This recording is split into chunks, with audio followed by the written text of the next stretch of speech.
All right, Hood News Peeps, in a little bit I'm about to hook up the mic. Let me know if you guys can hear me. This is press conference for Arlene Alvarez. Update, Tony Earls has been charged with her murder. Can you hear me? Give me some thumbs up. Let's go. Support for Arlene and her family. Live here at the Crime Stoppers building.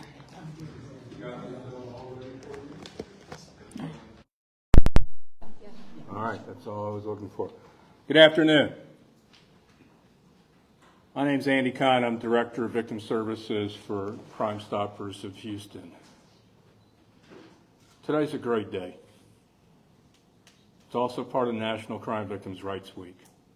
And you can't script what's happened to the Alvarez family any better than having it happen during a week in which we honor victims' rights, victim advocacy, and we try to call attention to the rights of crime victims and that there is hope for everybody. You know, 2 years ago, plus, and I don't like, saying this, but we meet the families under the worst possible scenarios and circumstances, and that's just the reality. And the Alvarez family, the extended family, they've become part of our family at Crime Stoppers. We've become part of the family at the Houston Police Department, part of the family at the Harris County District Attorney's Office. And I wish we would have never met under these circumstances, but I'm also proud and honored to consider them part of our family, and we love them dearly. And as far as Crime Stoppers, what we've done, our CEO, Rania Mankarius, over here has been just a stalwart on making sure that we never forgot this case and making sure that we could do everything we possibly can for making sure they had justice. Some of us, probably never thought this day would come, but all of us had faith that it would come. And if not for the bulldogged perseverance and determination of this family, who knows? But it took a combination of team, and it was a teamwork. And we've always felt from the beginning that when somebody indiscriminately fires a gun or firearm, very similar to celebratory gunfire, and that bullet lands and kills somebody, that merits a murder charge. And that brings us to where we are today. And I'd like to thank Constable Jerry Garcia, Precinct 2, for all his support with the family as well. And the entire community is invested in seeking justice for Arlene. There's a saying that we have in the organization Parents of Murdered Children and Surviving Family Members of Homicide, and that saying is that grief is intensified when justice is lacking. And for 2 years, justice has been lacking for Arlene and her family. And we hope that the last few days have brought some measures of comfort and relief to this family as they begin their next journey in seeking justice. And their next journey, we will be with them as we proceed where we've been long waiting, and that's at the courthouse. And with that in mind, I'd like to thank our District Attorney, Kim Ogg, her team, prosecutors, everybody, for their, incredible work on seeking justice for this case. Getting to where we are today took a lot, and it took a lot of hard work and dedication. But it just goes to show you that their efforts in securing justice for Arlene, we've taken a giant leap towards that. So, District Attorney Kim Ogg. Actually, we're going to have the detective go next. Take 2 on that. So we're going to have Houston Police Department come up and kind of summarize facts of the case and kind of where we are right now and what we're asking for the public's help in. Good afternoon. On the night of February 14th, 2022, at the Chase Bank at 2900 Woodridge, the complainant was at the ATM attempting to make a transaction when she was robbed. An occupant of that vehicle exited the vehicle and shot at the suspect. One of those bullets tragically killed Arlene Alvarez that night. As we continue to investigate the robbery, and we are hopeful that we will ask the public to identify any suspects believed to be responsible for this crime to come forward and talk about it and name names and help us seek justice for what we've sought after for 2+ years. Detective, can you give us your name, please? Yeah, sorry, it's all right. Sergeant David Helms, HPD robbery. Good afternoon, Alvarez family, HPD, Constable, Crime Stoppers, members of the press. You know, this case is not a typical case. This is not a case where the perpetrator set out to kill somebody that night. The perpetrator in this case is Tony Earls. Tony Earls was investigated by HPD 2 years ago. He was handled by our office at the grand jury, and based on the evidence that HPD had at that time and that was presented by the prosecutors, Tony Earls was no billed. At that time, we gave a press conference and I was asked if Mr. Earls' case would be represented to any grand jury. And I said no. Generally, we do not do that unless there's new or enhanced evidence that comes forward in a case. An example of that is the Josue Flores case, where initially HPD had the wrong suspect. He was dismissed. Then HPD arrested who they believed to be the correct suspect, and we had to dismiss that case at that time because the DNA evidence simply wasn't strong enough. But science and technology progressed in the 2 years following that dismissal, and later that same defendant was brought before another grand jury and he was indicted. This case is similar. New and enhanced evidence was presented by and through the police department to a special prosecutor. Secondly, I named a special prosecutor, Warren DeProm. Where's Warren? Right here. Warren is the creator of the Vehicular Crimes Division at the Harris County District Attorney's Office. He did that years ago. He pioneered that field of prosecution because this case involved a defendant, Mr. Earls, shooting at a vehicle, and with Mr. DeProm's further experience trying capital murders and murders in different counties around the state, I appointed him special prosecutor to take a look at this case. I didn't do so, however, without some instigating factor, and that was the family. And the family pursued experts. They pursued evidence that had not yet been discovered or collected. They pursued justice for Arlene, not just because they loved her, but because people cannot live with injustice. And the no bill for Tony Earls that basically exonerated him from responsibility criminally in this case was just wrong from their perspective. This year, and just the other day, a new grand jury agreed with them.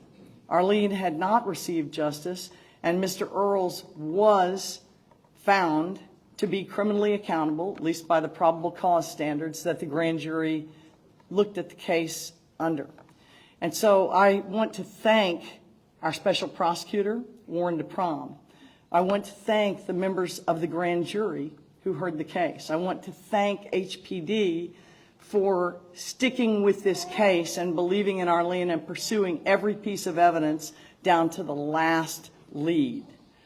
And I want to thank Constable Garcia for the support he and his fellow law enforcement officers have given the family during this 2 years. I also want to thank my victims assistance coordinators and division and our community outreach division, Anna Carpenter, for sticking with this family because they have been through hell and our people were right there with them.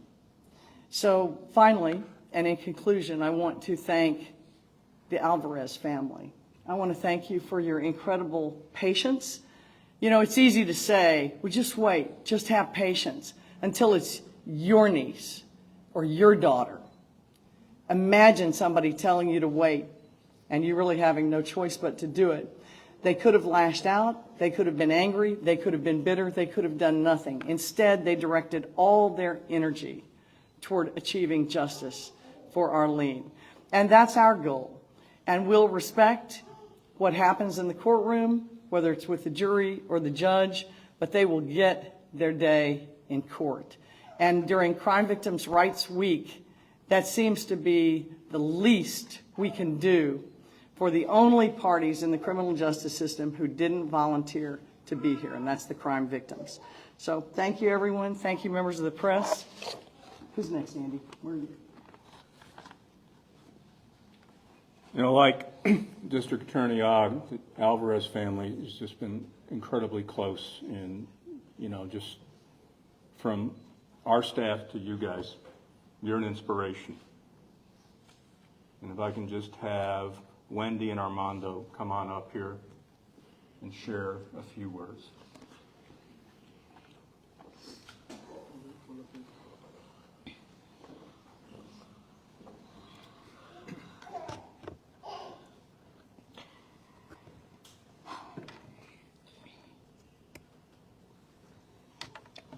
I hate coming up here for this motive.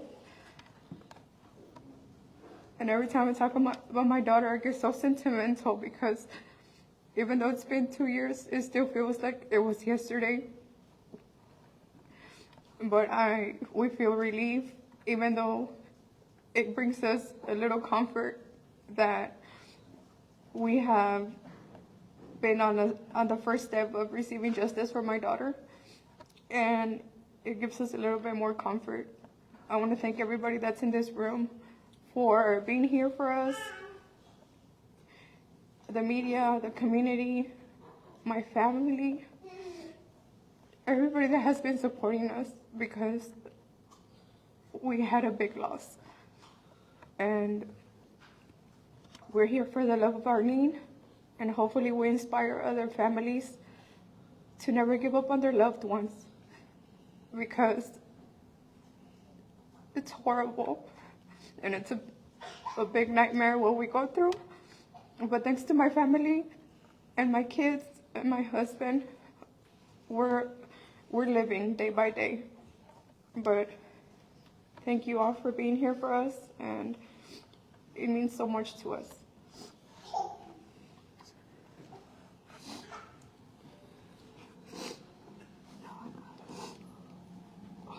You know, we can't go back and change what happened to the Alvarez family, but we try to make things better for others to come along, and they've achieved a lasting legacy.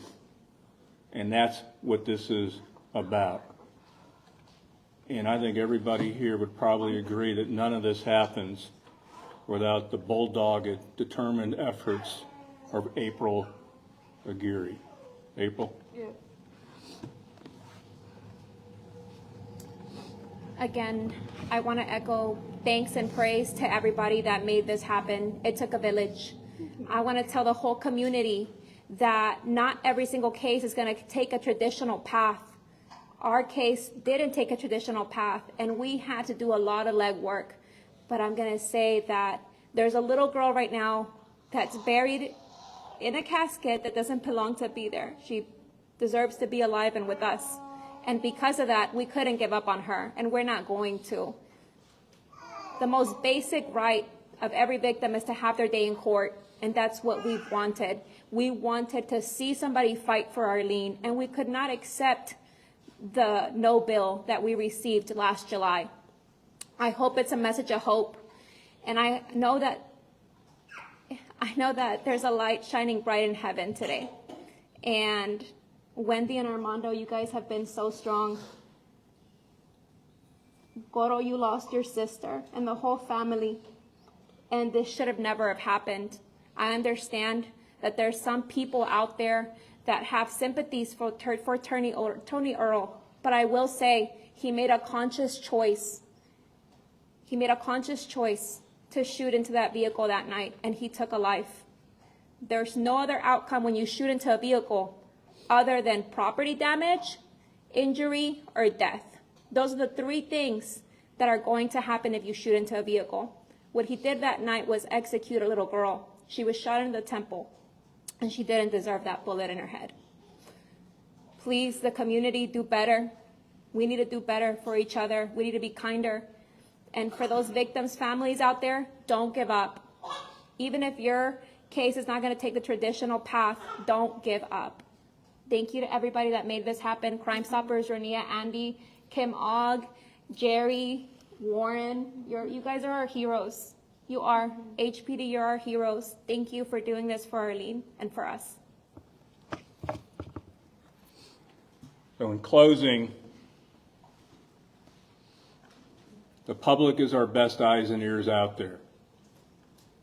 And we're asking for the public's help in locating wanted fugitive Tony Earls. He's been wanted for close to a year now. And we know somebody out there knows where he is. And step up to the plate, do the right thing. We are offering an up to a $5,000 reward for any information leading to his arrest. We're also offering the same reward, up to a $5,000 reward, for the person that began this incredibly sad journey when he decided to rob at that ATM over there. So, two things, Tony Earls and whoever that robber is, now's your chance, and we're giving you up to 5,000 good reasons for doing that. So we want to thank everybody here. I want to thank all the media here for your never-ending search and working with all of us in getting this story out there. I don't think we're here today without your help. Houston Police Department, you guys are awesome. Harris County District Attorney's Office. It took an entire team.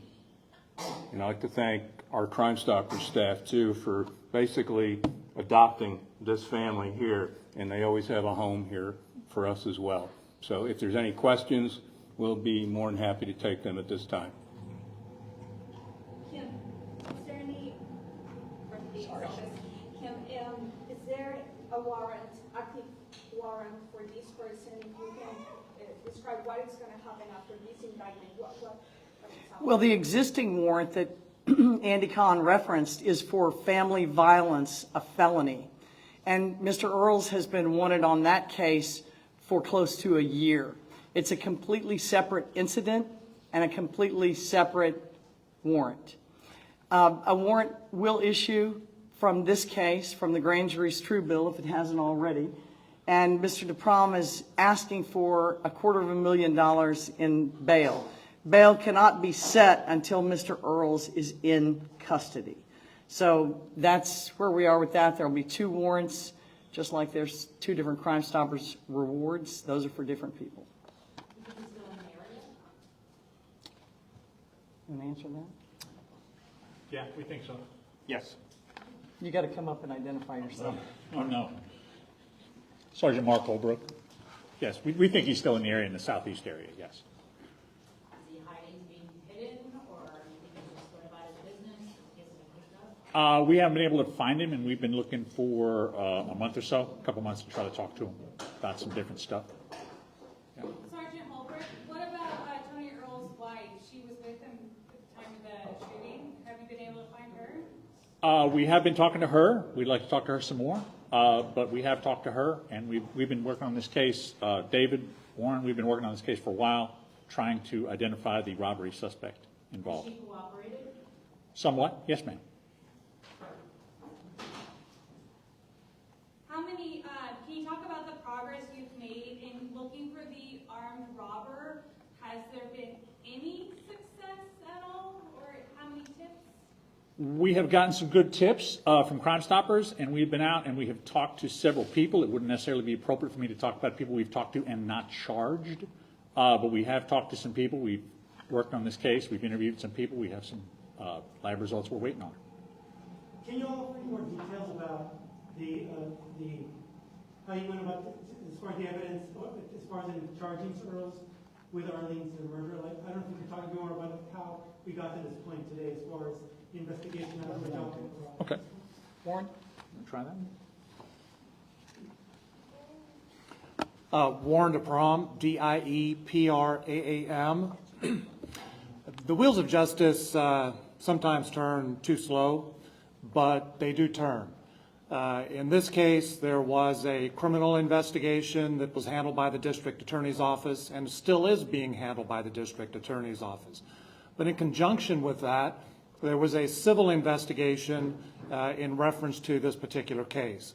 As a result of all the different investigations out there, I cannot go into what was brought in front of a grand jury and what the